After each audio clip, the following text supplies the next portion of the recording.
اللهم صل على محمد وعلى آل محمد كما صليت على إبراهيم وعلى آل إبراهيم إنك حميد مجيد.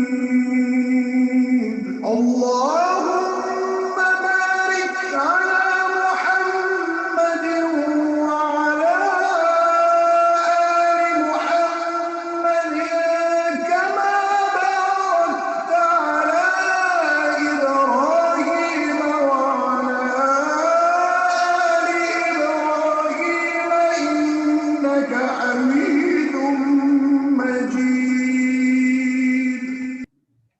نحمده ونصلي على رسوله الكريم أما بعد فأعوذ بالله من الشيطان الرجيم بسم الله الرحمن الرحيم رب اشرح لي صدري ويسر لي أمري واحلل عقدة من لساني يفقه قولي ربنا زدنا علما اللهم فقهنا في الدين آمين يا رب العالمين. السلام علیکم ورحمۃ اللہ وبرکاتہ. الحمدللہ رب العالمین. اللہ تعالیٰ کا ہم جتنا بھی شکریہ ادا کریں وہ کم ہے، اور نبی پاک صلی اللہ علیہ وسلم پر بے شمار درود و سلام. الحمدللہ کہ ہم نے نبی پاک صلی اللہ علیہ وسلم کی گھریلو زندگی پر کچھ باتیں پڑھی، اور حصہ اول ہمارا سب اسی پر تھا. اور الحمدللہ رب العالمین ہمیں بہت سی ایسی سنتوں کا علم ہوا کہ اگر وہ سنتیں ہم اپنے گھروں میں اپنائیں تو انشاءاللہ تعالی ہمارے گھر بھی جنت کے نمونے بن سکتے ہیں. اللہ کے نبی صلی اللہ علیہ وسلم نے تمام امت کی تعلیم کے لیے بہت کچھ نہ صرف امت کو بتایا بلکہ امت کو کر کے بھی دکھایا. یہی تمام چیزیں ہیں جو کہ اللہ کے نبی صلی اللہ علیہ وسلم کی گھریلو زندگی میں بھی ہمیں ملتی ہیں. ہم دیکھتے ہیں کہ اللہ کے نبی صلی اللہ علیہ وسلم کی گھریلو زندگی میں کسی قسم کا کوئی ڈپریشن نہیں تھا. سب ایک دوسرے کا خیال رکھنے والے تھے اور خوش زندگی گزار رہے تھے.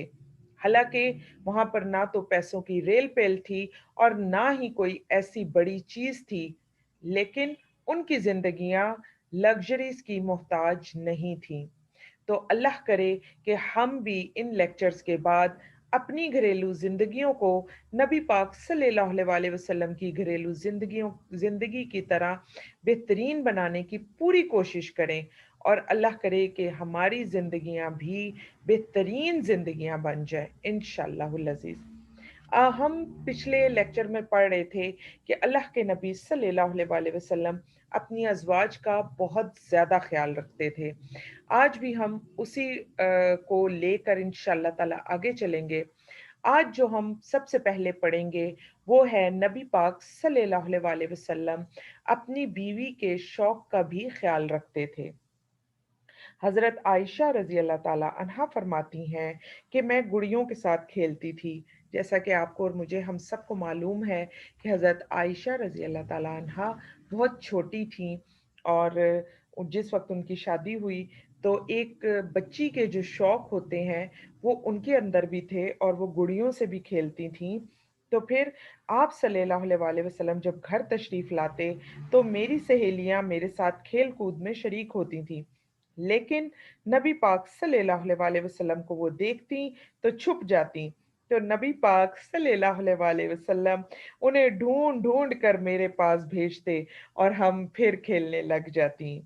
پھر اسی طرح حضرت عائشہ رضی اللہ عنہا کی گڑیوں میں ایک گھوڑا بھی تھا، اور اس گھوڑے کے پر بھی تھے. آپ صلی اللہ علیہ وسلم ایک غزوہ سے واپس آئے تو حضرت عائشہ نے تمام گڑیاں ایک تاکچے میں رکھی تھیں، اور ان میں گھوڑا بھی تھا اور ان کے اوپر پردہ ڈالا ہوا تھا. ہوا سے پردہ ہٹا تو آپ صلی اللہ علیہ وسلم کی نظر ان گڑیوں پر پڑی، اور ان کے درمیان اس گھوڑے پر پڑی جس کے دو پر بھی تھے. نبی پاک صلی اللہ علیہ وسلم نے فرمایا عائشہ یہ میں کیا دیکھ رہا ہوں؟ تو حضرت عائشہ رضی اللہ تعالیٰ عنہا نے فرمایا یہ گھوڑا ہے۔ نبی پاک صلی اللہ علیہ وسلم نے فرمایا اچھا تو اس کے اوپر کیا ہے؟ تو حضرت عائشہ رضی اللہ تعالیٰ عنہا نے فرمایا کہ اس کے پر ہے۔ تو آپ صلی اللہ علیہ وسلم نے فرمایا عائشہ پروں والا گھوڑا؟ تو حضرت عائشہ رضی اللہ عنہا نے فرمایا کہ آپ نے نہیں سنا کہ حضرت سلیمان علیہ السلام کے پاس ایسا گھوڑا تھا جس کے 2 پر تھے؟ اور پھر حضرت عائشہ رضی اللہ عنہا فرماتی ہیں کہ نبی پاک صلی اللہ علیہ وسلم ہنس پڑے، اور ایسا ہنسے یہاں تک کہ میں نے آپ صلی اللہ علیہ وسلم کی داڑھیں دیکھ لیں، یعنی منہ کھول کر ہنسے۔ تو حضرت عائشہ رضی اللہ تعالی عنہا کا کتنا زیادہ خیال رکھا کرتے تھے محمد صلی اللہ علیہ وسلم۔ پھر اسی طرح ہم دیکھتے ہیں کہ نبی پاک صلی اللہ علیہ وسلم بیوی کی جائز خواہشات کی موافقت بھی کرتے تھے۔ حضرت جابر بن عبداللہ کہتے ہیں کہ رسول اللہ صلی اللہ علیہ وسلم نہایت نرم طبیعت کے تھے۔ حضرت عائشہ رضی اللہ عنہا کی جو بھی چیز وہ چاہتی تھیں یا کچھ مانگتی تھیں تو آپ صلی اللہ علیہ وسلم اس کی موافقت کرتے تھے اور مان لیتے تھے، ان کو اجازت دے دیتے تھے۔ ایک مرتبہ عید کے دن نبی پاک صلی اللہ علیہ وسلم کے سامنے کچھ حبشی جو تھے وہ کرتب دکھا رہے تھے۔ وہ کہتی ہیں کہ میں نے آپ صلی اللہ علیہ وسلم کے کاندھے پر سر رکھ کر انہیں جھانک کر دیکھا تو آپ صلی اللہ علیہ وسلم نے میرے لیے اپنے کاندھے جھکا دیے اور میں آپ صلی اللہ علیہ وسلم کے کاندھے پر سر رکھ کر انہیں دیکھتی رہی، اور جب میرا دل بھر گیا تو میں واپس آ گئی۔ اور یہاں پر ہم یہ دیکھتے ہیں کہ جب تک حضرت عائشہ رضی اللہ تعالی عنہا نے چاہا تب تک دیکھا، اور پھر جب انہوں نے دل ان کا کیا تو وہ واپس چلی گئیں، اور نبی پاک صلی اللہ علیہ وسلم نے ان کو مجبور نہیں کیا کہ دیکھو میں تمہارے لیے کھڑا ہوا تھا، اب جب تک میں دیکھ رہا ہوں تب تک تم بھی دیکھو۔ نہیں، جیسے ان کا دل چاہا انہوں نے کیا۔ اللہ کے نبی صلی اللہ علیہ وسلم نے ان کی مدد کی اور انہیں کسی بات پر بھی ٹوکا نہیں۔ پھر اسی طرح ایک سفر کے موقع پر نبی پاک صلی اللہ علیہ وسلم نے حضرت عائشہ کے ساتھ دوڑ لگائی۔ حضرت عائشہ اس وقت ہلکے جسم کی تھیں، وہ جیت گئیں، اور کچھ عرصے کے بعد دوبارہ دوڑ لگائی تو نبی پاک صلی اللہ علیہ وسلم جیت گئے۔ تو نبی پاک صلی اللہ علیہ وسلم نے فرمایا کہ یہ اس دن کی ہار کا بدلہ ہے۔ پھر اسی طرح نبی پاک صلی اللہ علیہ وسلم اپنی ازواج کو تحفے اور تحائف بھی دیا کرتے تھے۔ یہی تو کامیاب ازدواجی زندگی کے راز ہیں جو کہ اللہ کے نبی صلی اللہ علیہ وسلم ہمارے لیے چھوڑ کر گئے، اور یہی وہ تمام راز ہیں کہ جن کو اپنا لیا جائے تو انشاءاللہ العزیز ہم بھی نہایت اچھی اور بہترین زندگیاں گزار سکتے ہیں۔ حضرت شریک کہتے ہیں کہ میں نے حضرت عائشہ رضی اللہ عنہا سے صحرا اور بیابان کی زندگی کے بارے میں پوچھا تو انہوں نے کہا کہ نبی پاک صلی اللہ علیہ وسلم ٹیلوں پر بھی جایا کرتے تھے۔ آپ صلی اللہ علیہ وسلم نے ایک دن صحرا میں جانے کا ارادہ کیا تو میرے پاس صدقے کے اونٹوں میں سے ایک اونٹ بھیجا جس پر سواری نہیں ہوئی تھی، اور مجھ سے فرمایا اے عائشہ اس کے ساتھ نرمی کرنا، کیونکہ جس چیز میں بھی نرمی ہوتی ہے وہ اسے خوبصورت بنا دیتی ہے، اور جس چیز میں نرمی نہیں ہوتی وہ اسے عیبدار بنا دیتی ہے۔ پھر اسی طرح اللہ کے نبی صلی اللہ علیہ وسلم اپنی ازواج کے آرام کا بھی خیال رکھتے تھے۔ یہ وہ سنہری اصول ہیں جو کہ آج کے گھروں میں اگر اپنائے جائیں تو گھر جنت کے نمونے بن جائیں گے انشاءاللہ تعالی۔ اور بہت سی ناراضگیاں، ناچاکیاں، لڑائیاں اسی بات پر ہوتی ہیں کہ شوہر بیوی ایک دوسرے کا خیال نہیں رکھتے اور ایک دوسرے کے مزاج کو نہیں سمجھتے۔ حضرت عائشہ رضی اللہ تعالی عنہا فرماتی ہیں کہ نبی پاک صلی اللہ علیہ وسلم میری باری کی رات میرے گھر پر تھے۔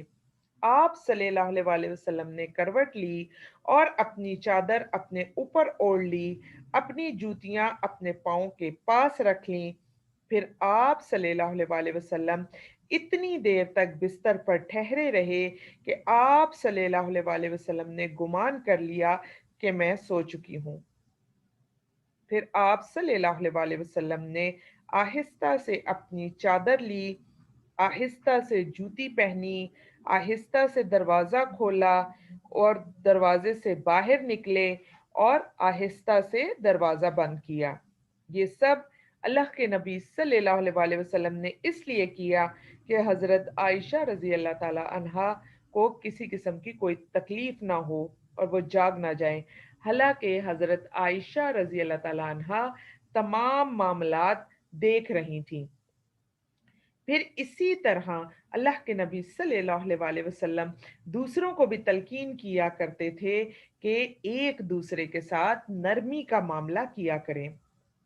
حضرت انس سے روایت ہے کہ نبی پاک صلی اللہ علیہ وسلم اپنی ازواج کے ساتھ سفر پر تھے کہ اونٹوں کو ہانکنے والا اونٹوں کو تیزی سے ہانک رہا تھا، جس کا نام امجشہ تھا۔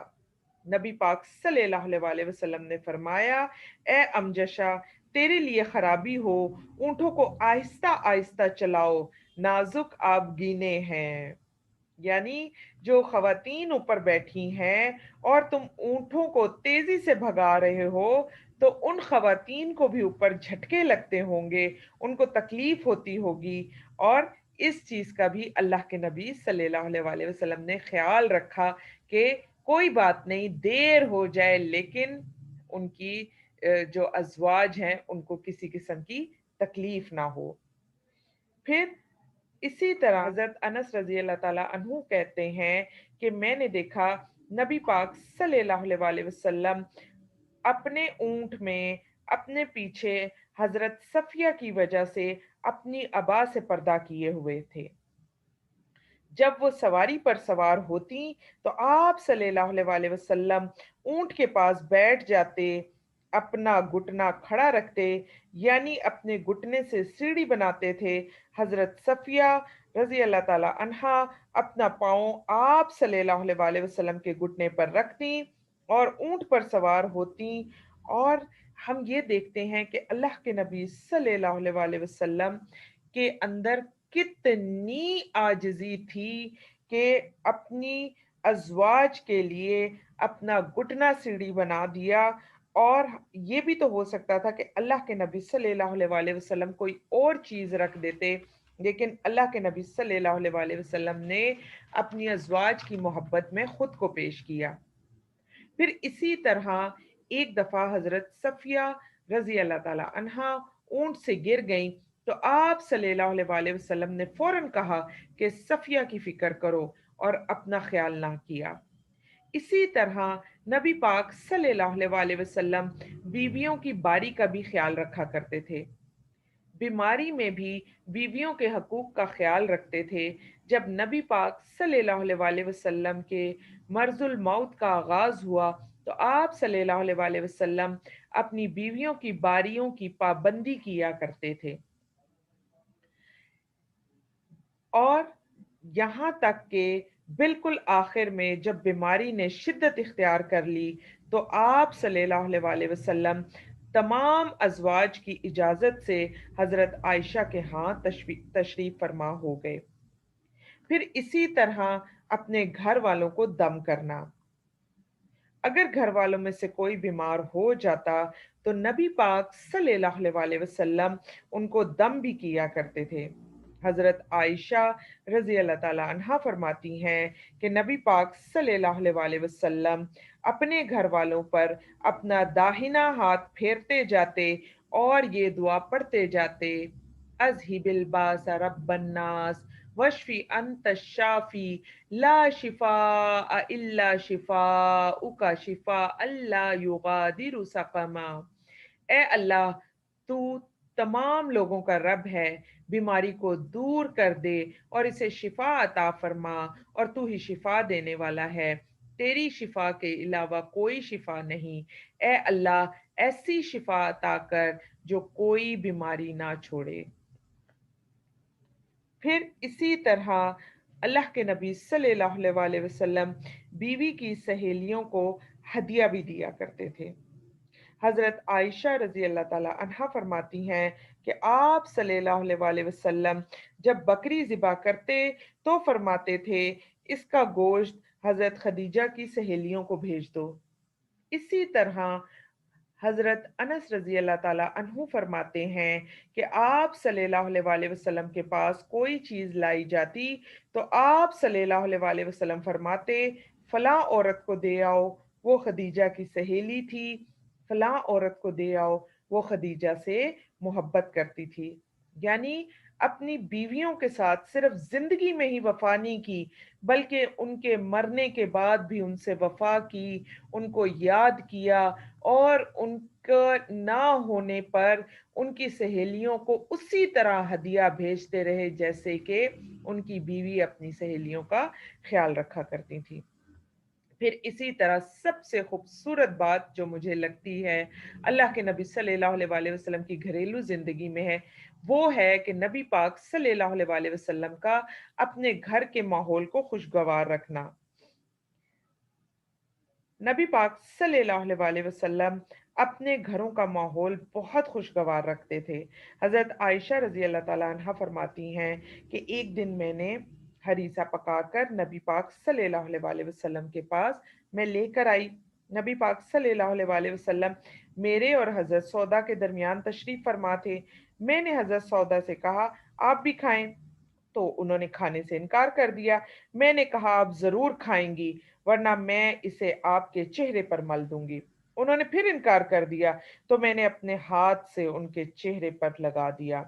نبی پاک صلی اللہ علیہ وسلم یہ دیکھ کر ہنس پڑے اور پلٹ کر بولے کہ تم بھی عائشہ کے چہرے پر لگا دو، تو انہوں نے بھی میرے چہرے پر لگا دیا۔ تو نبی پاک صلی اللہ علیہ وسلم ہنس پڑے۔ پھر حضرت عمر رضی اللہ تعالیٰ عنہ وہاں سے گزرے تو آواز دی عبداللہ عبداللہ۔ نبی پاک صلی اللہ علیہ وسلم کو گمان ہوا کہ شاید وہ داخل ہونے والے ہیں، اس لیے ان دونوں سے کہا کہ دونوں کھڑی ہو جاؤ اور اپنے چہرے دھو لو۔ یہ پردے کے احکامات سے پہلے کی بات تھی۔ پھر اسی طرح نبی پاک صلی اللہ علیہ وسلم کی ناراضگی۔ کبھی کبھی اللہ کے نبی صلی اللہ علیہ وسلم اپنے گھر والوں سے ناراض بھی ہو جاتے تھے۔ نبی پاک صلی اللہ علیہ وسلم نے فرمایا حضرت عائشہ رضی اللہ تعالیٰ عنہا سے کہ اے عائشہ، جب تم مجھ سے ناراض ہوتی ہو یا مجھ سے راضی ہوتی ہو تو مجھے پتہ چل جاتا ہے۔ حضرت عائشہ رضی اللہ تعالیٰ عنہا نے فرمایا وہ کیسے؟ تو نبی پاک صلی اللہ علیہ وسلم نے فرمایا کہ جب تم مجھ سے راضی ہوتی ہو تو یوں کہتی ہو، تم کہتی ہو کہ محمد کے رب کی قسم، اور جب ناراض ہوتی ہو تو کہتی ہو ابراہیم کے رب کی قسم۔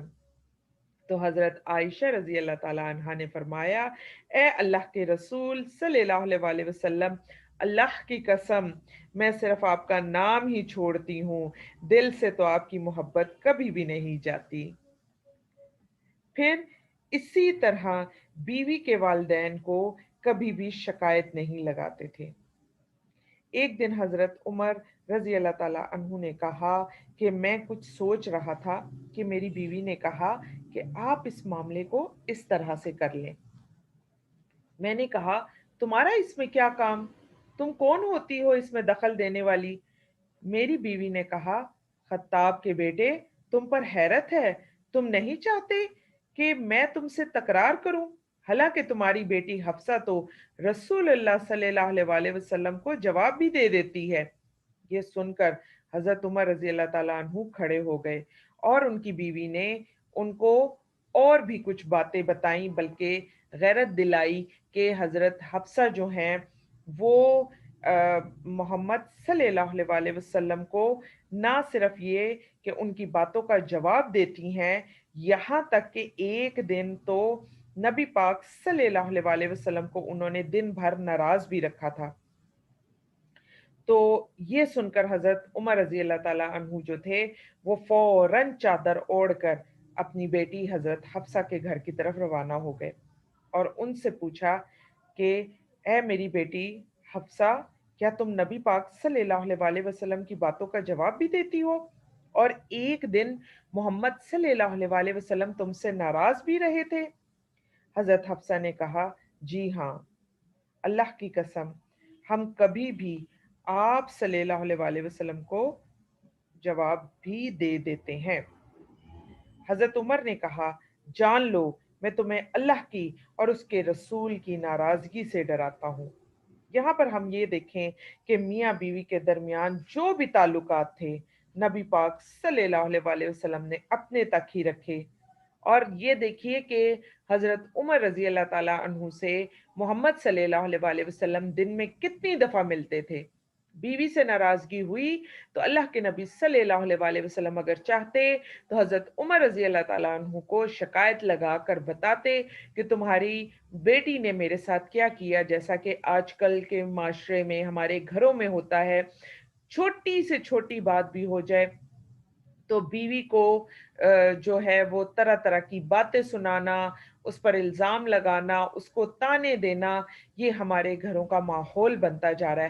اللہ کے نبی صلی اللہ علیہ وسلم کی طرف دیکھیں کہ اللہ کے نبی ہوتے ہوئے بھی بیوی جواب بھی دیتی ہے اور سارا دن ناراض بھی رہتے ہیں، لیکن کیونکہ گھر کا معاملہ ہے تو اپنے اور اپنی بیوی کے درمیان ہی رکھتے ہیں، کسی اور کو نہیں بتاتے، کیونکہ حضرت حفصہ کی والدہ تھیں حضرت عمر رضی اللہ تعالیٰ عنہ کی بیوی، تو اس لیے حضرت حفصہ نے ہی اپنی والدہ کو بتایا تو بات حضرت عمر رضی اللہ تعالیٰ عنہ تک پہنچ گئی، ورنہ اللہ کے نبی صلی اللہ علیہ وسلم نے کسی کو بھی کچھ نہیں بتایا۔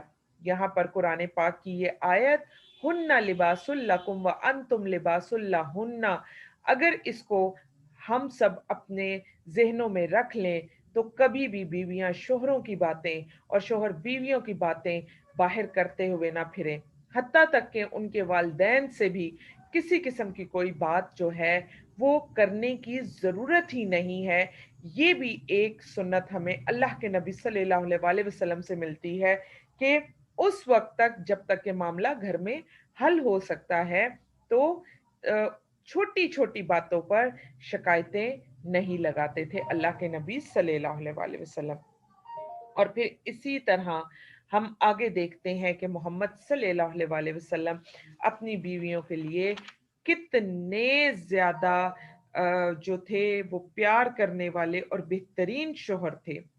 پھر اسی لیے نبی پاک صلی اللہ علیہ وسلم کا اپنی بیوی کے لیے دعا کرنا، حضرت عائشہ رضی اللہ تعالیٰ عنہ فرماتی ہیں کہ ایک دن نبی پاک صلی اللہ علیہ وسلم بہت خوش نظر آ رہے تھے، تو میں نے کہا کہ اللہ کے نبی صلی اللہ علیہ وسلم میرے لیے دعا کر دیں۔ آپ صلی اللہ علیہ وسلم نے فرمایا، اللہم اغفر لی عائشہ ما تقدم من ذنبها وما تأخر وما اسررت وما اعلنت، اے اللہ عائشہ کے پچھلے، پہلے، اعلانیہ اور مخفی سب گناہ بخش دے۔ یہ سن کر حضرت عائشہ رضی اللہ تعالیٰ عنہ فرماتی ہیں کہ میں نے خوشی سے خوب ہنسنا شروع کر دیا، یہاں تک کہ ہنستے ہنستے میرا سر رسول اللہ صلی اللہ علیہ وسلم کی گود میں جا پڑا۔ اسی طرح حضرت عائشہ رضی اللہ تعالیٰ عنہ فرماتی ہیں کہ نبی پاک صلی اللہ علیہ وسلم نے حضرت فاطمہ رضی اللہ تعالیٰ عنہ کے بارے میں بات کی تو میں نے ان کے بارے میں کچھ کہا، تو نبی پاک صلی اللہ علیہ وسلم نے فرمایا کہ اے عائشہ، کیا تم اس پر راضی نہیں ہو کہ تم دنیا اور آخرت میں میری بیوی رہو؟ میں نے کہا کیوں نہیں؟ آپ صلی اللہ علیہ وسلم نے فرمایا تم دنیا اور آخرت میں میری بیوی ہو۔ پھر دعا دی، پھر گھر والوں اور بیویوں کی تعلیم و تربیت کا بھی خیال رکھنا۔ آپ دیکھیے کہ اپنی بیویوں کی تعلیم و تربیت کا بھی نبی پاک صلی اللہ علیہ وسلم کتنا خیال رکھتے تھے، اور یہاں پر یہ بھی ایک سنت ہے جس کو فالو کرنا تمام مردوں کے لیے ضروری ہے، جس طرح باقی سنتوں کا جو ہے خیال رکھنا۔ لیکن آپ دیکھیں کہ باقی سنتوں کو تو پھر بھی کچھ نہ کچھ دیکھا جاتا ہے، لیکن بیوی کی تعلیم اور تربیت کا خیال رکھنا یہ آج کل ہمارے گھروں میں بالکل ختم ہوتا چلا جا رہا ہے، اور خاص طور پر